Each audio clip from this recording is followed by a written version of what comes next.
Monsieur le Président, Mesdames, Messieurs les jurés, permettez-moi à l'entame de mon propos de vous faire le récit d'une histoire, celle de la toute première reine de ce monde. Une reine d'une beauté légendaire, au cœur pur et généreux, à qui la nature avait fait don de richesses inestimables. Ses enfants étaient nombreux, de vrais génies qui firent la découverte des mathématiques, inventèrent l'écriture, l'art, la médecine, l'architecture et tant d'autres sciences qui ont tracé les prémices du futur. Ils vivaient tous libres et épanouis, jusqu'au jour où la malédiction frappa la reine de plein fouet. L'ange de la mort venait de guider une vieille dame venue des contrées lointaines, dévastée par la sécheresse, qui fut pendant très longtemps à la recherche d'une île autrefois appelée Eldorado.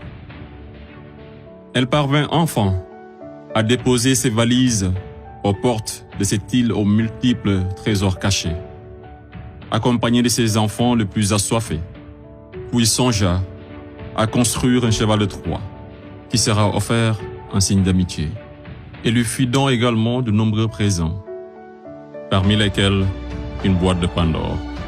Le malheur s'empara alors de ce gigantesque royaume, entraînant la chute de sa reine, la mort de certains, et l'exil d'autres des plus valeureux. Ce fut l'effondrement d'une civilisation qui aura duré des décennies, une histoire plagiée et falsifiée. Fin de l'histoire. Monsieur le Président, je mesure combien il est difficile pour un jeune avocat d'Afrique, sans aucune expérience et qui n'a nulle connaissance des affaires géopolitiques, de plaider pour la mère Afrique contre l'une des mafias les plus dangereuses au monde, la France-Afrique. Cependant, quoique trop inférieur à mes adversaires, j'ose espérer que je serai tout de même en mesure de vous exposer clairement les faits, afin que vous n'ignoriez aucune partie de l'objet sur lequel vous êtes appelés à vous prononcer. Je vous prie alors de m'écouter avec bienveillance. Mesdames, Messieurs les jurés, vous n'êtes pas sans savoir que l'Afrique a été réduite à 400 ans d'esclavage, à 250 ans de colonisation. Et aujourd'hui encore, l'Afrique est sous la domination de ces délinquants, ces va-t-en-guerre, criminels en col blanc, ces salauds et mafieux de la pire espèce. Objection! Objection rejetée. Modérez votre langage. Désolé, Monsieur le Président. Le plus grand mal de l'Afrique, je n'ai pas peur de le dire, c'est les multinationales françaises, telles qu'Areva, Bouygues, Bolloré, Total et consorts, qui se cachent souvent derrière les dirigeants français, dont elles financent les campagnes. Et en contrepartie, ces derniers sont tenus de mettre la pression sur certains dirigeants africains, qui, de peur de finir comme un Thomas Sankara, ou un Sylvanus Olympio, ou encore un Muammar Kadhafi, pour ne citer que cela, se voient contraints de leur accorder le plus gros marché, sans passer par aucun appel d'offres, sans oublier toutes les mallettes d'argent qui sont envoyées en direction de l'Élysée, pendant que les pauvres Africains crèvent de faim dans les quartiers délabrés. Et on s'étonne de voir de jeunes Africains désespérés s'embarquer sur un navire de fortune à la quête d'une vie meilleure. Et je vous assure qu'ils sont nombreux parmi ces jeunes à avoir tenté toutes les voies et moyens légaux, mais en vain. Pendant ce temps, la France et l'Union européenne se font des fortunes derrière leur business le plus lucratif, les demandes de visa Schengen, qui sont pour la plupart rejetées sans aucun motif valable. Monsieur le Président, avant que je n'oublie, permettez-moi de poser une question à la France-Afrique.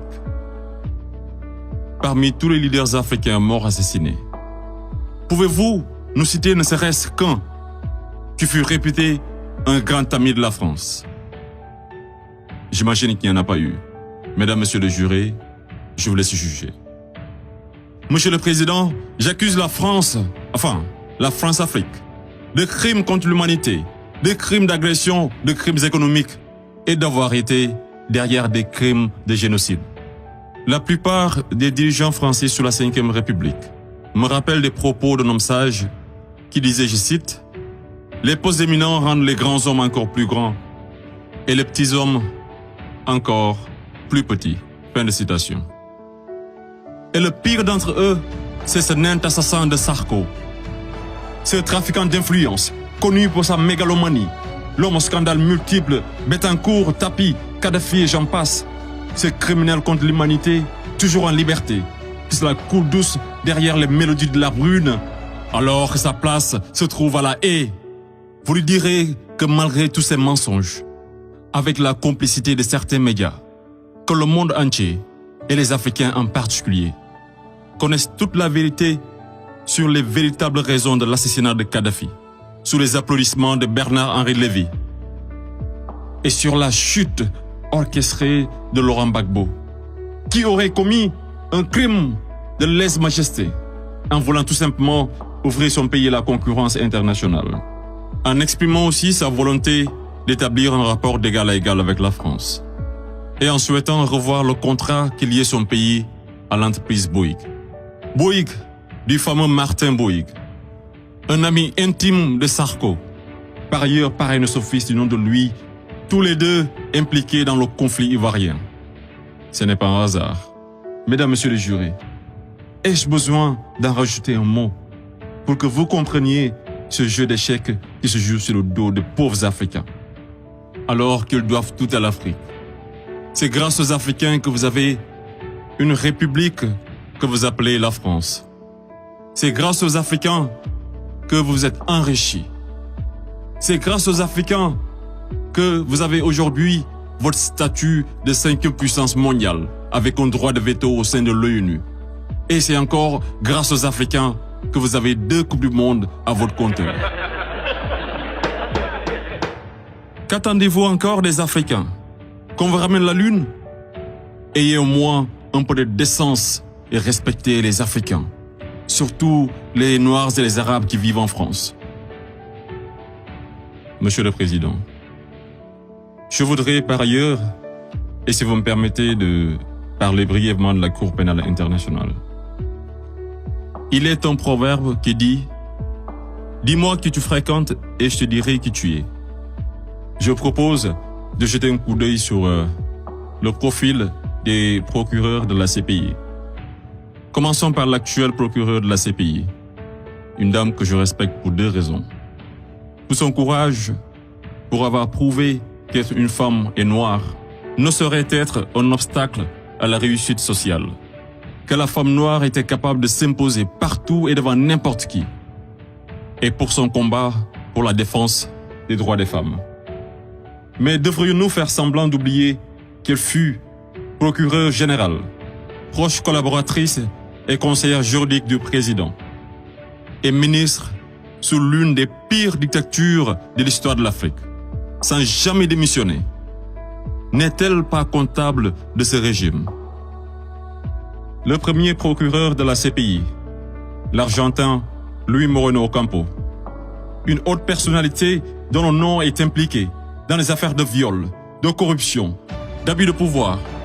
Un procureur de la CPI qui détient avec son épouse des entreprises offshore dans les paradis fiscaux des îles Vierges, de Panama et de Belize. Et c'est le même type qui aujourd'hui offre ses services aux personnalités poursuivies par la CPI afin de les aider à échapper au séjour à la haie, moyennant de grosses sommes d'argent. Et tenez-vous qu'ils sont 123 pays à avoir ratifié le traité de Rome. Et sur 10 enquêtes ouvertes, 9 sont africaines. Je me pose la question à savoir, sommes-nous dans une cour pénale internationale ou africaine? Voilà une cour qui représente pour les Occidentaux un instrument d'oppression et de domination des Africains et de leurs dirigeants. C'est pourquoi l'Afrique a besoin d'une cour pénale africaine, par les Africains, rien que pour les Africains et financée par les Africains.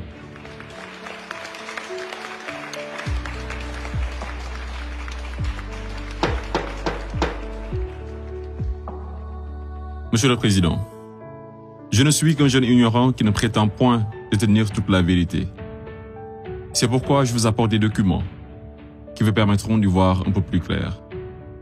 À l'exemple de cette copie d'une conférence de François-Xavier Verschave intitulée « De la France-Afrique à la mafia-Afrique ». Je salue également le courage de ces hommes et femmes de valeur qui osent lever leur voix pour défendre les intérêts de l'Afrique. Je pense au grand Kémy Séba avec l'ONG Urgence panafricaine. Je pense également à notre frère Claudie, à Fatou Diom, au grand Youssou N'Dour, à notre maman Angélique Kidjo et d'autres artistes des plus engagés comme Alpha Blondy et Tiken Jah Fakoly, pour ne citer que cela. Sans oublier toutes ces personnalités qui œuvrent pour la promotion des jeunes et des femmes, à l'égard du docteur Anta Sané et bien d'autres femmes de valeur. Monsieur le Président, loin de moi l'idée de proliférer des menaces. Mais si par malheur, la France-Afrique est aujourd'hui acquittée, sachez que la jeunesse africaine l'obligera à quitter.